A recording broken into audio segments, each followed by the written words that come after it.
Damos la bienvenida aquí en Esferas de Poder al prestigioso jurisconsulto dominicano, el experto en Derecho Constitucional, el doctor Eduardo Jorge Prats. Muchísimas gracias por el honor. Gracias, Federico. Un placer para mí compartir contigo y con los que siempre siguen este programa. Fíjese, doctor, con usted no podemos desaprovechar la oportunidad de abordar un tema que va a seguir siendo eje de debate en los días por venir, que es la propuesta de reforma constitucional. El país ha experimentado 39 reformas en 14 gestiones gubernamentales. Este intento se agrega a que en los últimos 20 años la Constitución ha sido reformada. Una reforma profunda fue la del 2010, pero las otras han sido muy parciales o puntuales, que se refieren al proceso de elección presidencial. ¿Qué usted ve y qué usted opina acerca de esta coyuntura donde se plantea una reforma constitucional? Sí, uno de los mitos más extendidos sobre nuestra Constitución es el hecho de que se afirma que la Constitución dominicana es una de las que más veces ha sido modificada en la historia y se nos compara con muchos países. Pero lo cierto es que si nuestro país se compara con otros ordenamientos, nosotros hemos gozado de mucha estabilidad constitucional. Es cierto que, como tú señalas, ha habido 39 reformas, cambios constitucionales, pero si tomamos en cuenta lo que es la Constitución vigente, que es la Constitución de 1966, esa Constitución tan solo ha sido reformada en 1994, 2002, 2010 y 2015. Es, si se quiere, una Constitución que ha gozado de mucha estabilidad si se compara, por ejemplo, con Alemania, que solo de 1948 a 1987 había experimentado más de 45 reformas constitucionales. Y ni hablar del caso mexicano, que tiene un total de 350 reformas constitucionales de 1917 hasta la época. Es decir, nosotros no tenemos un problema de estabilidad constitucional en lo que respecta a la época post-Trujillo, es decir, desde 1966. Sí es cierto que la gran mayoría de las reformas constitucionales en nuestro país han versado sobre un tema fundamental, que es el tema de la reelección presidencial. Y en este sentido, la reforma de 2010 es una reforma atípica, porque se trata de una reforma integral. Yo le llamo siempre una nueva constitución reformada, y que ha sentado las bases para lo que el artículo 7 de nuestra Carta Sustantiva señala como el Estado Social y Democrático de Derecho. Hoy tenemos realmente instituciones mucho más sólidas que hace 15 años y lógicamente tenemos que recorrer un gran camino para la consolidación de estas reformas.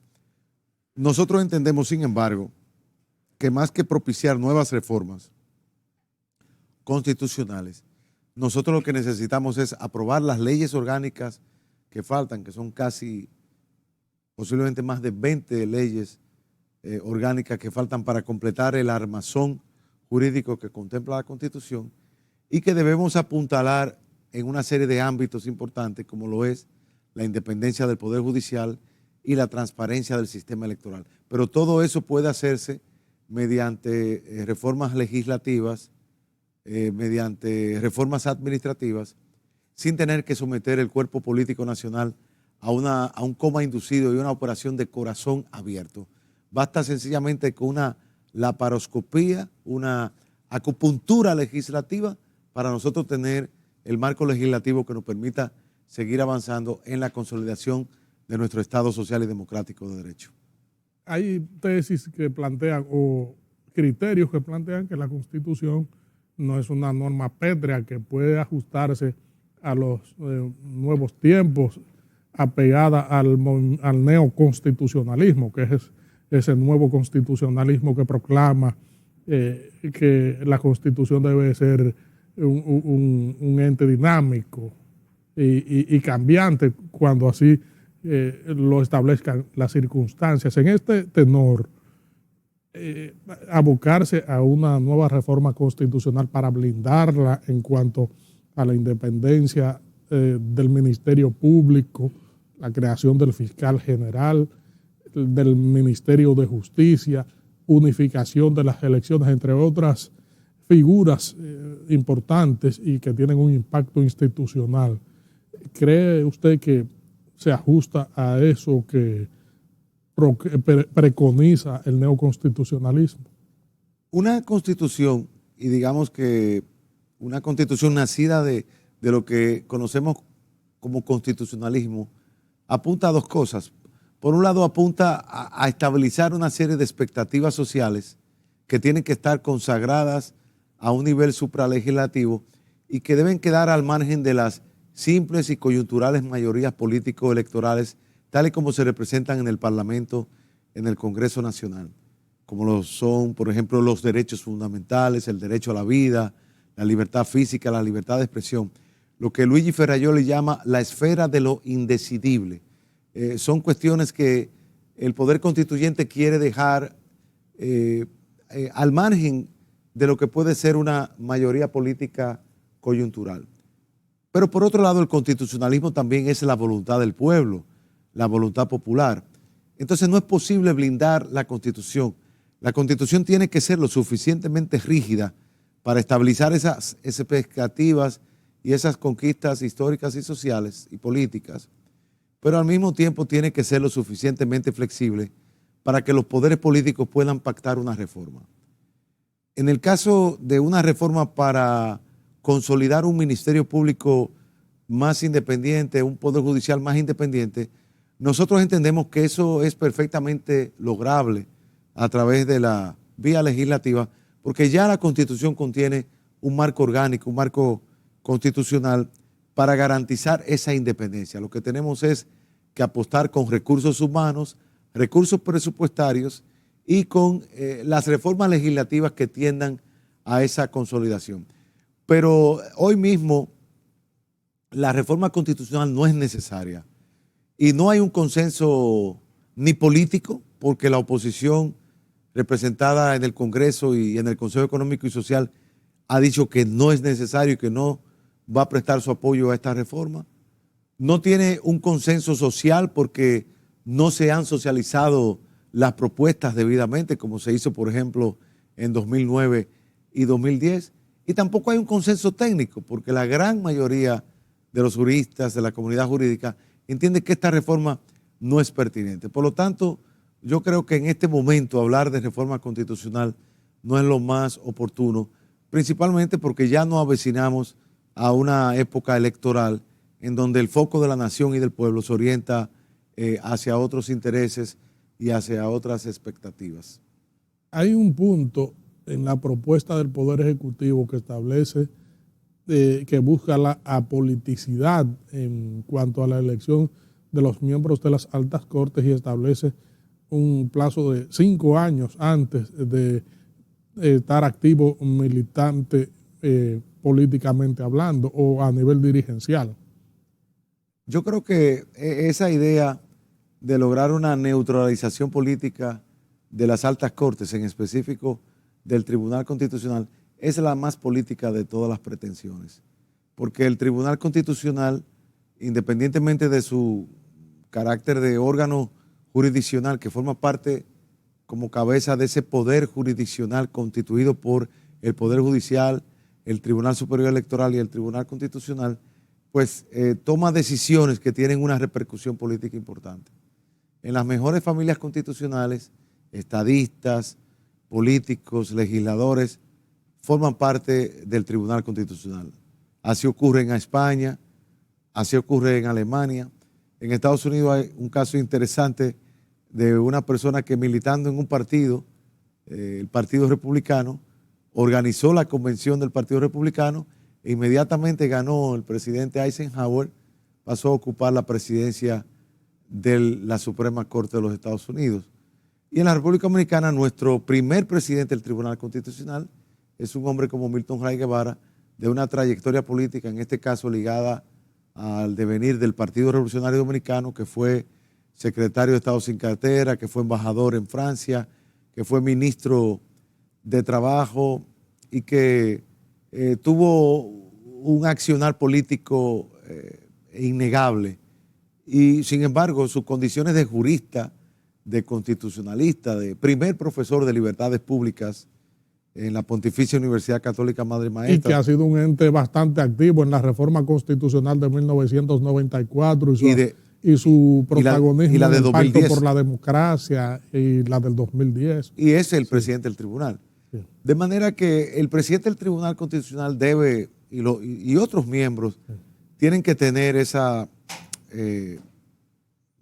perfil, que sean personas con una gran solvencia jurídica, como juristas, como el caso de Milton Wright, con una gran solvencia profesional, moral, pero también con una visión política del Estado que le permita ver, como decía José Francisco Peña Gómez, más allá de la curva. Y eso es lo que, por ejemplo, ha caracterizado a esta primera Corte Constitucional, que yo llamo la Corte Ray Guevara, en estos 12 años que concluirían en diciembre del año 2023 y que han colocado el Tribunal Constitucional en la mira no solo de nuestro país, sino también a nivel del hemisferio occidental y del planeta Tierra, porque el Tribunal Constitucional forma parte de la Conferencia Mundial de Cortes Constitucionales y ha desarrollado una labor espectacular y que ha merecido la aprobación de sus homólogos en todo el mundo. En ese sentido, y ratificando el prestigio que se ha ganado tanto el Tribunal Constitucional en Iberoamérica como su presidente, Milton Ray Guevara, que la imagen se asocia entrelazadas. Tribunal Constitucional, Milton Ray Guevara, Milton Ray Guevara, Tribunal Constitucional. ¿Cómo usted ve el poder de las altas cortes y la influencia del Constitucional? Porque a veces se insinúa como un choque de trenes. Nosotros entendemos que con la reforma de 2010 logramos lo mejor de ambos mundos, porque conservamos nuestro modelo de control difuso donde todo juez, desde un juez de paz hasta la Suprema Corte de Justicia, es juez constitucional en los casos que se someten a su jurisdicción, al tiempo que creamos un órgano jurisdiccional especializado que es el Tribunal Constitucional, que es un órgano de cierre y que viene siendo el Tribunal Supremo Constitucional.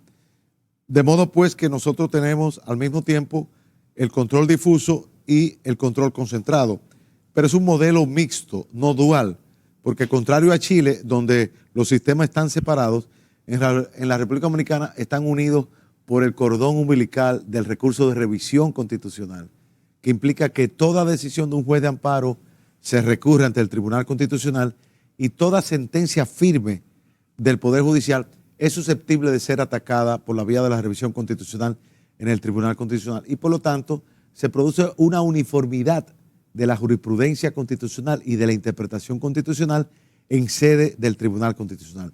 Lógicamente, a veces hay conflictos entre la interpretación de la Suprema Corte y la interpretación del Tribunal Constitucional. La decisión del Tribunal Constitucional en su ratio decidendi es un precedente vinculante y obligatorio para todos los poderes, pero ahí se va produciendo un diálogo, no un choque, un diálogo entre los tribunales y además un diálogo con la comunidad jurídica, con la academia, con los juristas, con los medios de comunicación, porque las decisiones del Tribunal Constitucional logran primera plana, pero también las decisiones de la Suprema Corte, de sus diferentes salas y de las salas reunidas, del Pleno completo, porque la Suprema Corte también es Tribunal Constitucional, lógicamente no con el carácter vinculante y la supremacía del Tribunal Constitucional, pero sus decisiones sí influyen, son persuasivas para el resto del Poder Judicial. Y yo creo que eso es positivo, porque entonces la interpretación constitucional es un esfuerzo colectivo que forma parte de la comunidad de intérpretes de la Constitución que somos todos. Y al final prevalece la decisión vinculante, pero sobre todo las decisiones más razonables, porque no basta con que la decisión sea obligatoria. La decisión es vinculante en la medida en que el público y la ciudadanía siente que hay buenas razones. Por eso es la importancia de la motivación, por eso es la importancia de la publicidad, por eso es la importancia del voto disidente, del voto salvado, del voto concurrente. Es una especie de construcción de un diálogo, de una democracia deliberativa. A veces la gente lo ve como un choque, pero es natural porque, como decía alguien, del choque sale la luz. El mejor desinfectante es el sol. Y precisamente con esas decisiones públicas, con esa deliberación pública, nosotros estamos construyendo una constitución como organismo viviente, una constitución viviente, una constitución vivida, una constitución que respira, camina y transpira a través de la ciudadanía, de los reclamos ciudadanos, de las exigencias de los medios de comunicación. Regresamos en breve con esta interesantísima comparecencia con el experto en Derecho Constitucional, el doctor Eduardo Jorge Prats. Pudimos sobrepasar los problemas que tuvimos en las elecciones municipales, la pudimos celebrar al mes siguiente, en el mes de marzo. Y pienso que la gran belleza, la gran bondad del sistema político dominicano es que todavía los partidos políticos sigan convocando con gran intensidad la atención de sus votantes, aunque la insatisfacción del pueblo con las opciones tradicionales cada día es mayor. Esto, por un lado, es un seguro contra riesgos autoritarios y populistas.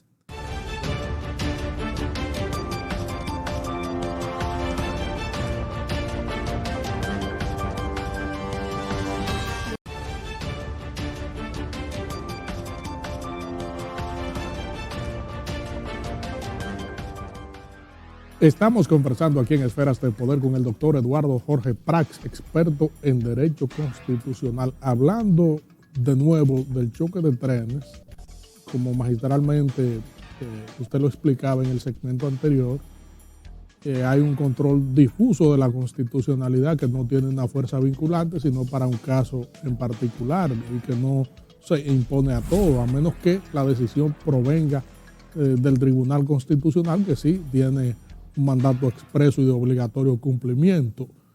Hay las condiciones aquí para que en una coyuntura eventual pueda darse un fenómeno de esa naturaleza, aún con la característica de las decisiones que tiene el Tribunal Constitucional. Es decir, que haya una colisión. Exacto. Sí, no, de hecho se ha presentado con temas que quizás son un poco esotéricos, como por ejemplo la diferencia que existe entre el Tribunal Constitucional y la Suprema Corte en cuanto a el nivel de rigurosidad de la motivación. La Suprema tiene un criterio más laxo, más flexible de lo que debe ser la motivación de las sentencias, el Tribunal Constitucional más riguroso. Pero a la larga esas diferencias se van puliendo. Eso ha ocurrido en Colombia, ha ocurrido en otros países donde se tiene esta dualidad jurisdiccional, es decir, donde se tiene una Corte Constitucional y se tiene un Tribunal Supremo. Porque el sistema que teníamos teóricamente debía ser el mejor, porque la Suprema Corte de Justicia al mismo tiempo era Tribunal Constitucional, como ocurre en Estados Unidos, ocurre en Brasil, ocurre en México y ocurre en Argentina. Pero el problema que teníamos era que la Suprema Corte de Justicia, como tenía muchas misiones como Corte Constitucional Civil, Penal, de Tierra, Laboral, no tenía el tiempo suficiente para las cuestiones constitucionales. Y por eso nosotros migramos hacia este modelo dual o modelo mixto de justicia constitucional, que es un fenómeno mundial, porque el fenómeno de los tribunales supremos es minoritario hoy en día. Es básicamente en América Latina estas repúblicas federales que he mencionado, pero en la gran mayoría de Europa y en la gran mayoría de América Latina lo que prevalecen son los tribunales constitucionales. Por lo tanto, siempre hay la posibilidad de un choque. En Colombia es peor, porque en Colombia existe un Consejo de Estado que es la cabeza de la jurisdicción contenciosa administrativa, cosa que no ocurre aquí, porque la jurisdicción contenciosa administrativa está integrada en el Poder Judicial. Pero yo pienso que es excepcional, ese choque de trenes es excepcional, no es la regla.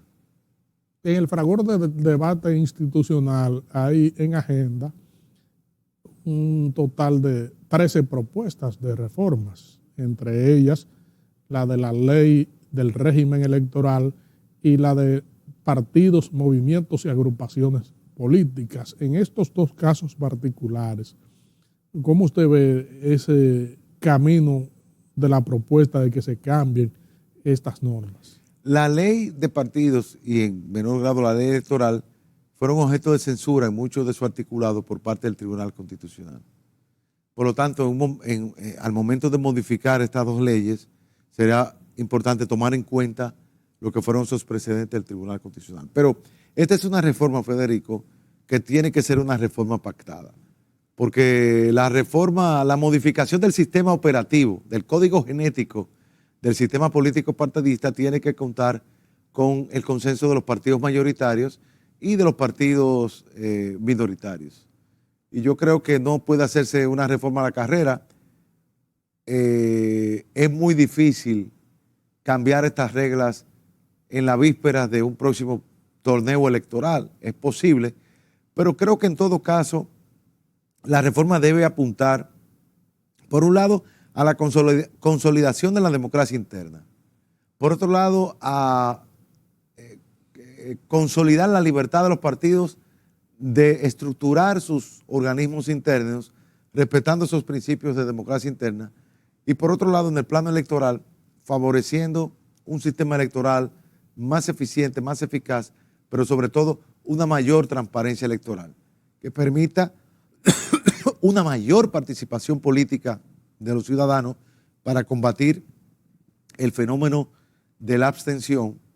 Por ejemplo, nosotros siempre hemos sido partidarios de que como el voto es un derecho y al mismo tiempo un deber, consideramos que es importante que se establezcan sanciones a aquellos que no concurran al voto, para que realmente la persona que quiera expresar su insatisfacción con las opciones electorales lo exprese votando por una casilla en blanco, la famosa casilla de ninguno, pero que haya la obligación de ir a votar, de participar en la formación de la voluntad popular de la República Democrática.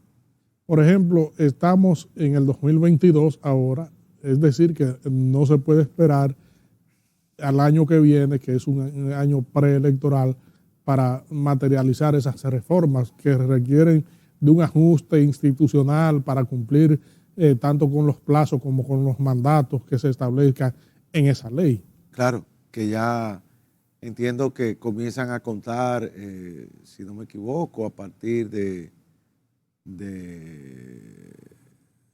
finales de este año, principios del que viene, comienzan los plazos de los diferentes procesos internos y demás. Es decir, creo que el tiempo avanza, pero yo creo que tenemos una Junta Central Electoral, tenemos una experiencia, nosotros fuimos de los pocos países que pudimos hacer elecciones en medio de la pandemia, pudimos sobrepasar los problemas que tuvimos en las elecciones municipales, la pudimos celebrar al mes siguiente, en el mes de marzo. Y pienso que la gran belleza, la gran bondad del sistema político dominicano es que todavía los partidos políticos sigan convocando con gran intensidad la atención de sus votantes, aunque la insatisfacción del pueblo con las opciones tradicionales cada día es mayor. Esto, por un lado, es un seguro contra riesgos autoritarios y populistas, pero sí nosotros debemos trabajar por la consolidación de los partidos. Una democracia fuerte es una democracia basada en partidos fuertes. Y partidos fuertes son aquellos en donde prevalece la democracia interna y donde hay un proceso eficaz de toma de decisiones y donde hay participación del pueblo de los partidos. El pueblo de los partidos que tiene derecho a participar en la toma de decisiones. No hay democracia basada en personas, democracias mesiánicas, personalistas, de caudillos. Esas son democracias que son muy débiles, son endebles y que no resisten los vientos de una crisis económica, de una crisis política. Y los dominicanos hemos pasado 2 años y medio con pandemia, 2 años y medio con reducción de empleos, 2 años y medio con inflación, con problemas económicos que han afectado a todas las familias, pero principalmente a las familias de escasos recursos. Y ahora nosotros lo que tenemos que apostar es a que podamos seguir construyendo democracia, pero también que podamos seguir construyendo crecimiento económico para que haya justicia social, porque no puede haber justicia social si no hay dividendos que distribuir. Yo creo que los dominicanos y dominicanas debemos apostar por una República Dominicana más próspera, en la que todos nosotros podamos ser accionistas de esta gran empresa que es la República Dominicana. Los dominicanos no queremos ser proletarios, queremos ser propietarios. Y podemos ser propietarios en la medida que el sistema económico pueda desarrollarse e incluir a más personas. Y yo creo que ese es el reto que tenemos que apostar. Yo creo que posiblemente el pueblo dominicano es uno de los pueblos más inteligentes, políticamente más sabios que hay del mundo, porque ha sufrido tiranías, ha sufrido dictaduras sangrientas. Santana, Báez, Lilis, Trujillo y la democradura o dictablanda de Balaguer. Y eso nos ha dado a nosotros una resiedumbre y una fortaleza y un pragmatismo que nos permite a nosotros, en nuestra gran mayoría, al margen del nivel social y económico de los dominicanos, el dominicano es centrista, el dominicano es pragmático, el dominicano es del voto útil, trata de votar al mejor y muchas veces vota tapándose las narices para la mejor opción dentro de lo que le ofrece el menú electoral. Y yo creo que nosotros lo que debemos apostar ahora es por una democracia de más participación, de más calidad y de partidos que sean más responsivos frente a sus militantes y dirigentes. Por otro lado, la reforma procesal penal se aboca próximamente a cumplir un aniversario más. Fue instaurada en septiembre del 2004. Ha pasado más de una década y ya la ciudadanía comienza a evaluar acerca del proceso constitucional, el comportamiento de los actores y el alcance que han tenido cada una de las disposiciones establecidas. ¿Qué usted cree acerca de todo esto? La reforma procesal penal ha sido exitosa porque hoy tenemos proceso penal. Lo que teníamos antes no lo entendía nadie. Tenemos un proceso inquisitorio, teníamos realmente una mora judicial extraordinaria. Ahora hay un proceso y la gente le da seguimiento a través de la prensa, pero tenemos problemas. Y uno de los problemas fundamentales es que todavía permanece la cultura de que sin presos no hay proceso. Y la prisión preventiva que tenía que disminuir es la medida de coerción por excelencia. No se produce un proceso sin que se imponga una medida de coerción, y la medida de coerción que se impone en más del 95% de los casos es la prisión preventiva. Los procesos siguen siendo largos, pero también han surgido los juicios mediáticos, los juicios paralelos, que ponen en entredicho la presunción de inocencia. Esto en cuanto al proceso penal, pero en cuanto al nivel de seguridad ciudadana, nosotros tenemos un aumento de la criminalidad, o un aumento de la percepción de la criminalidad. Y tenemos entonces que apostar por una reforma policial. Necesitamos más y mejores policías, más entrenados, mejor pagados y con más capacidad de fuego para efectivamente poder garantizar la seguridad de todos. Hoy nosotros podemos caminar, pero no por el nivel de seguridad policial en nuestras calles. En muchas calles, hay barrios que no, pero en muchas calles, contrario a México, Honduras, Guatemala o Venezuela o Buenos Aires, se puede caminar, pero no porque haya seguridad policial, porque el nivel de criminalidad no ha aumentado. Con los pocos policías que tenemos, con su poca capacidad de fuego y con su poco entrenamiento, es poco lo que ocurre aquí. Y esto no es que hay que hacer leyes, es que tenemos que poner recursos y tenemos que enviar nuestros mejores bachilleres a ser policías. Tenemos que hacer una reestructura de la policía. Y eso se puede lograr. Y se puede lograr en pocos años, como en su momento Hanley Herman lo logró en Amet. Solamente hay que apostar los recursos donde se pone el discurso, donde se pone la palabra. Creo que ya el país está convencido de que no basta la mano dura, de que la mano dura se ceba en aquellas personas que tienen porte ilegal de cara, que son los pobres, los negros y los feos. Los débiles, los más vulnerables, y que realmente nosotros tenemos que trabajar por una policía efectiva y por un sistema penal que castigue los ilícitos más graves, la violencia contra la mujer, la delincuencia económica, la delincuencia ecológica, y no que solamente atrapes a los peces chiquitos, la criminalidad de poca monta, los delitos de bagatela, sino que se concentre en la criminalidad mayor. Y eso realmente es un esfuerzo que tenemos que hacerlo para no perder nuestro país, porque por demás nosotros no tenemos petróleo. Nosotros lo que tenemos es una renta que se deriva de la tranquilidad, de la estabilidad macroeconómica, del turismo y de las remesas. Y por eso nosotros necesitamos estabilidad política, necesitamos seguridad ciudadana. Nosotros no podemos tener un nivel de criminalidad que la gente, los turistas dejen de venir a nuestros resorts. Y por eso, para mí, creo que de todas las reformas que tú has mencionado, para mí esta es la más importante. Hay que devolver la tranquilidad a nuestros barrios, hay que devolver la seguridad ciudadana a nuestras calles y sobre todo hay que enfrentar los problemas sociales.